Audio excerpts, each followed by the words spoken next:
Betting అనేది అమౌంట్‌గా invest చేసి ప్రలోభాలకు లోబడి మనకు ఎక్కువ అమౌంట్ వస్తదని మనము ఆన్‌లైన్ బెట్టింగ్ గానీ, పేకాట పైన గానీ, హార్స్ రేస్ పైన గానీ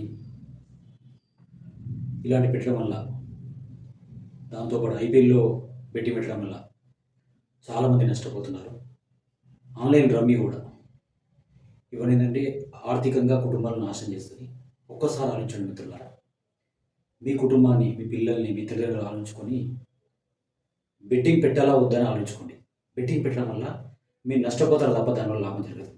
ఎవరో ఒకరు నష్టపోతారు అందులో. బెట్టింగ్ వల్ల ఒకరు లాభం అవుతారు, ఒకరు నష్టపోతారు. కాబట్టి ఎప్పుడైనా ఇద్దరికి లాభం ఉండాలి. దయచేసి ఇలాంటి బెట్టింగ్ యాప్లు కానీ, ఆన్‌లైన్ రమ్మీ, ఐపీఎల్‌లో బెట్టింగు, పేకాటలు ఇలాంటివి దయచేసి వాడకూడదని, అందులో పాల్గొనకూడదని విన్నవించుకుంటున్నాను. నమస్కారం. ధన్యవాదాలు.